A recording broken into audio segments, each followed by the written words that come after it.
Hello everyone. आज का हमारा टॉपिक है जेम्स वेब स्पेस टेलीस्कोप के बारे में।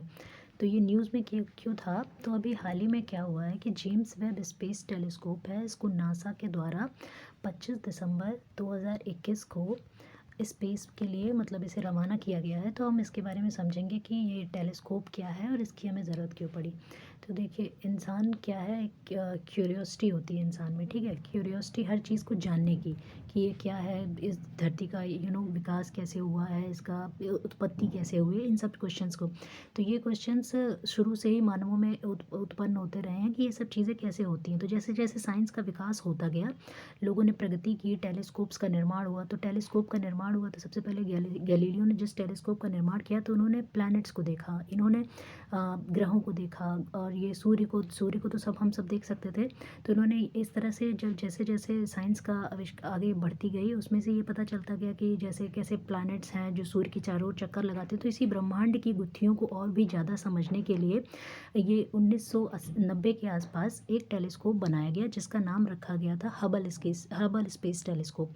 तो हबल स्पेस टेलीस्कोप ये जो था, ये 1990 में भेजा गया स्पेस में। क्योंकि ऐसा क्या होता था, ज़मीन से जब हम पृथ्वी से जब हम टेलीस्कोप लगाते हैं और आसमान, ये आकाशीय पिंडों को देखते हैं, तो हमारा एटमॉस्फेयर आता है, ये सारी चीज़ें आती हैं। तो जिसकी वजह से इतना, तो लोगों ने सोचा कि क्यों ना हम इसे लो अर्थ ऑर्बिट, मतलब अपने एटमॉस्फेयर के बाहर जाके अगर कोई टेलीस्कोप लगाएं और वहाँ से देखें इन सारी आकाशीय पिंडों को, तो वो और साफ दिखाई देंगे।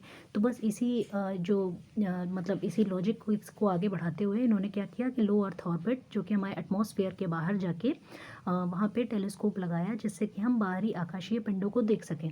तो ये जो पहला एक टेलीस्कोप लगाया गया था हबल का, उसी के आगे ये James Webb space telescope NASA ने बनाया है, और it is the most powerful infrared telescope है, जो कि नासा के द्वारा बनाया गया है। और नासा के ही 1961 से लेके 68 तक में नासा के जो एडमिनिस्ट्रेटर थे, उनके जिनका नाम था जेम्स वेब, उन्हीं के नाम पे इस टेलीस्कोप का नाम रखा गया है, जेम्स वेब टेलीस्कोप।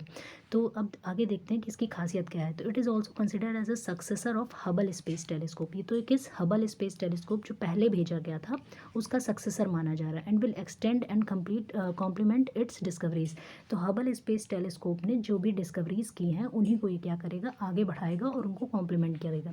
तो इसमें क्या था, हबल स्पेस के बारे में हमने पढ़ा है ना, लो अर्थ ऑर्बिट में। तो देखिए, लो अर्थ ऑर्बिट क्या होता है, ये 250 किलोमीटर से ये 2000 किलो पृथ्वी की सरफेस से 2000 किलोमीटर तक का जितना भी एरिया होता है, ये होता है लो अर्थ ऑर्बिट। तो इन्हीं लो अर्थ ऑर्बिट में इसको भेजा गया था, हमारे एटमॉस्फेयर के।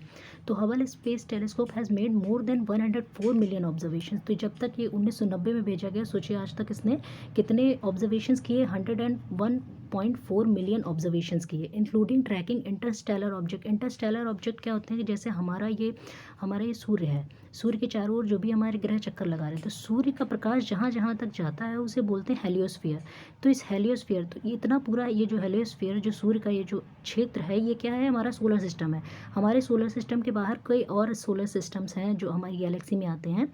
तो इस सोलर सिस्टम से दूसरे सोलर सिस्टम, तो ये जो पीरियड होता है, जो एरिया होता है, इसे बोलते हैं इंटरस्टेलर स्पेस। तो इंटरस्टेलर जो ऑब्जेक्ट्स होते हैं जो इस सोलर सिस्टम से दूसरे उसमें जाते हैं, तो इनको भी इसने ट्रैक किया है, कैप्चर किया है। कॉमेट को, कॉमेट क्या होता है, ये जो एस्टेरॉइड्स होते हैं और ये जो कॉमेट होते हैं, मेटियोर्स होते हैं, मेटियोराइट होते हैं, ये हम किसी और वीडियो में इनके अंतर को समझ लेंगे। बाकी ये हम समझ लेते हैं कि ये जो प्लैनेट्स बनने की जो प्रक्रिया में जो एक्स्ट्रा जो चीज़ें, मटेरियल्स रह गई थी, यही ये सारी चीज़ें होती। तो कॉमेट्स भी एक होता है, एक पिंड की तरह ही होते हैं, जिनमें गैसियस पिंड्स होते हैं। और ये क्या होते हैं, collide with Jupiter and discovering moons around Pluto. तो इन सब चीज़ों की डिस्कवरी की किसने की, ये की थी हबल स्पेस टेलीस्कोप ने। तो अब इसी डिस्कवरीज को आगे बढ़ाएंगे हम किससे, जेम्स वेब, जो कि उससे भी ज़्यादा आधुनिक है। तो Hubble has captured galaxies merging.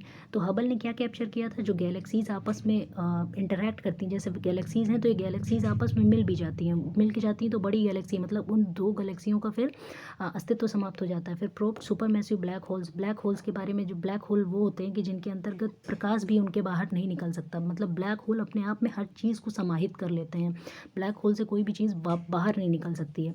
तो and help us understand his history of our universe. तो हमारे यूनिवर्स की उत्पत्ति कैसे हुई, इन सब चीज़ों को समझने के लिए ये टेलीस्कोप भेजा गया कि ये जो तो आगे इसमें देखते हैं कि इसके सिग्निफिकेंस क्या क्या हैं। तो ये एक इंटरनेशनल कोलैबोरेशन है जो कि किसका है, नासा का है, यूरोपियन स्पेस एजेंसी है और कनाडियन स्पेस एजेंसी, इन तीनों ने मिल के इस टेलीस्कोप को बनाया है तो और इसको लॉन्च किया है। तो Webb will reveal new and unexpected discoveries and help humanity understand the origins of the universe and our place in it. तो हमारे इस यूनिवर्स, हमारे इस ब्रह्मांड की शुरुआत कहाँ से हुई, इसमें ये हेल्पफुल होगा समझने में कुछ चीज़ों को, कि जैसे वेस्टर्न सारे साइंटिस्ट बोलते हैं कि बिग बैंग जब हुआ, बिग बैंग से ही, जो कि 13.5 बिलियन ईयर्स अगो हुआ था, तो इस बिग बैंग के टाइम से ही हमारी मतलब जो पृथ्वी की है उत्पत्ति हुई है। यानी कब हुई है, 13.5 बिलियन ईयर्स पहले हुई है। तो the telescope will study the atmosphere of a wide diversity of exoplanets. तो हमारे प्लैनेट्स के बाहर भी जो एक्सोप्लैनेट्स मतलब जो बाहर के प्लैनेट्स हैं, तो हमारे जो सोलर सिस्टम के बाहर के प्लैनेट्स हैं, तो एक्सोप्लैनेट्स का ये एटमॉस्फेयर का भी वो करेगा, अध्ययन करेगा। तो it will also search for atmosphere similar to Earth and for the signature of key substances such as methane, water, oxygen and CO2 and complex organic molecules in hopes of finding the building blocks of life. तो building blocks of life यानी कि basic elements क्या होते हैं कि जिससे से जीवों की उत्पत्ति होती है। अब जब पृथ्वी का ये जो विकास हो रहा था, तो सबसे पहले बोलते हैं ना साइनोबैक्टीरियाज आए थे। साइनोबैक्टीरियाज ने आए, ये साइनोबैक्टीरियाज क्या होते हैं, मतलब ये ऑक्सीजन की प्रेजेंस नहीं भी हो तो भी ये सांस लेते हैं और ये उसमें ये ऑक्सीजन को रिलीज़ करते हैं। कहते हैं कि हमारे जो वातावरण में ऑक्सीजन है ये इन्हीं साइनोबैक्टीरियाज के कारण है। तो ये सब क्या है, एक तरह से बिल्डिंग ब्लॉक्स हैं लाइफ के, हैं। तो ये चीज़ें जो मीथेन है, वाटर है, ऑक्सीजन है, CO2 है, ये ऑर्गेनिक जो मॉलिक्यूल्स हैं, जो बिल्डिंग ब्लॉक्स हैं लाइफ के, तो इनकी अगर इनका मतलब प्रेजेंस कहीं भी मिलता है तो ये होता है कि हाँ यहाँ पे जीवन संभव हो सकता है। तभी तो हर जगह मून में है, मार्स में है, ये वाटर की खोज की जाती है। मतलब पानी के अगर अंश दिखते हैं तो उनको लगता है कि हाँ वहाँ भी लाइफ हो सकती है। तो यही सब चीज़ें इनसे हम पता लगाएंगे इस टेलीस्कोप से। तो इसको लॉन्च किससे किया गया है, ये एरियाना 5 ECA रॉकेट, ये बहुत ही पावरफुल रॉकेट होता है, इससे इसको लॉन्च किया गया है। ये one of the most reliable rocket है इस वक्त जो दुनिया में उपलब्ध है। अच्छा, हमारे देश में भी हैं, PSLV है और GSLV है, लेकिन हमारे देश में भी जब भी बहुत कोई बड़ा पेलोड का, जैसे 5,000 से 6,000 kg का जो होता है बाहर का रॉकेट जो सैटेलाइट होता है, तो उसको किससे, एरियाना 5 से, इसी की हम हेल्प लेते हैं, फ्रेंच गयाना में है, तो इसकी हेल्प से ही हम उसको ऑर्बिट में भेजते हैं। तो आप लोग सोचेंगे कि मतलब क्या हमारे देश में इतनी क्षमता नहीं, तो देखिए जो हमारे देश में जो भी 2 रॉकेट लॉन्चर्स हैं, एक PSLV एक GSLV, तो ये पोलर सैटेलाइट लॉन्च व्हीकल है और ये जियोसिंक्रोनस सैटेलाइट लॉन्च व्हीकल है। तो अगर आप पूछेंगे इसके बारे में कि इन दोनों में अंतर क्या होता है, तो हम अगले वीडियो में बना देंगे। बाकी हम एक मोटा मोटा समझ लेते हैं कि जैसे हमारी ये अर्थ हुई, तो जो पोलर्स पे है, जो पोलर सैटेलाइट लॉन्च व्हीकल का क्या काम होता है, कार्टोग्राफी मतलब मैप्स वगैरह के बारे में समझने के लिए जो होता है वो पोलर सैटेलाइट लॉन्च व्हीकल।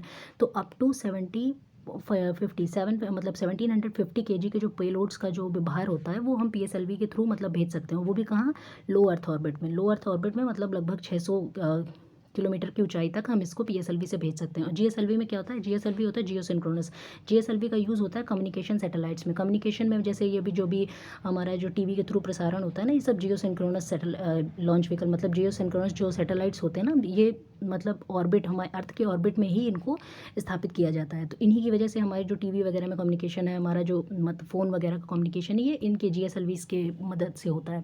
तो इनका पेलोड क्या होता है, थोड़े से हैवी होते हैं। तो इसमें से जैसे वो कुछ कम हैवी होते हैं तो वो हमारे GSLV से कर दिए, जो बहुत ज़्यादा हैवी मात्रा में होते हैं, जैसे हमारा जो GSLV जो होते हैं हैवी मात्रा में, तो उनको हम ये एरियाना 5 ECA रॉकेट से ही लॉन्च करते हैं।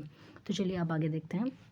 तो इसका हमारा गोल क्या है, हमारा जेम्स वेब स्पेस टेलीस्कोप जो भेजा गया है, इसका गोल क्या है, to search for the first galaxies that formed after the big bang. तो ऐसा कहा जाता है, टाइम ट्रैवल के बारे में अगर आपने थोड़ा भी सुना हो, तो अगर आप कहा जाता है कि अगर आप प्रकाश की गति को प्राप्त कर लेते हैं तो आपके लिए समय की गति क्या होगी, धीमी हो जाएगी। तो ये क्या होता है, थ्योरी ऑफ रिलेटिविटी जो आइंस्टीन ने दी थी, उसमें ये बोला था कि जो घटनाएं हो रही हैं पिछले, जैसे फर्स्ट गैलेक्सीज, अगर हम टाइम ट्रैवल में पीछे जाएँ तो हम ये समझ सकते हैं कि पहली गैलेक्सीज कैसे फॉर्म्ड हुई थी। तो ये तो बहुत ही मतलब जटिल टॉपिक हो गया साइंस के, तो उसमें हम नहीं जाते, लेकिन हम ये समझ लें अपने कॉम्पिटिटिव एग्जाम्स के बेसिस में कि ये फर्स्ट गैलेक्सीज जो भी फॉर्म्ड हुई थी बिग बैंग के बाद, इसका भी हम इसमें से थोड़ा पता लगा सकते हैं कि ये कैसे क्या हुआ था। To observe the formation of stars from the first stages to the formation of planetary system. तो स्टार कैसे बनता है, कि कैसे गैसियस पिंड होते हैं, फिर वो नेबुला बनते हैं, फिर उनसे स्टार बनता है, जैसे और फिर जब उनका ईंधन खत्म हो, यानी हाइड्रोजन हीलियम जो इनका हीलियम फ्यूल जो खत्म होने लगता है, तो कैसे डॉर्फ प्लैनेट्स बन जाते हैं, फिर कैसे वो ब्लैक होल्स बन जाते हैं, और ये मतलब पूरा एक प्रोसेस होता है स्टार्स का। तो to measure the physical and chemical properties of planetary system and investigate the potential for life in system in such system. तो अदर जो मतलब प्लानिटरी सिस्टम्स हैं उनके बारे में हम पता करेंगे कि उनकी फिजिकल एंड केमिकल प्रॉपर्टीज़ क्या हैं और उनमें लाइफ का पोटेंशियल है कि नहीं, मतलब वो लाइफ को सपोर्ट कर सकते हैं प्लैनेट्स की नहीं। तो इन सारी चीज़ों का हम अध्ययन करेंगे इससे। तो अब हम दोनों में अंतर समझ लेते हैं कि दोनों में अंतर क्या क्या है, वेब और हबल स्पेस टेलीस्कोप। तो ये तो देखिए बहुत ही ऑब्वियस सी बात है कि हबल स्पेस टेलीस्कोप पहले भेजा गया था और ये आज मतलब आधुनिक रूप में जेम्स वेब भेजा गया, तो ये उससे कहीं ज़्यादा उन्नत तकनीक से मतलब लैस होगा।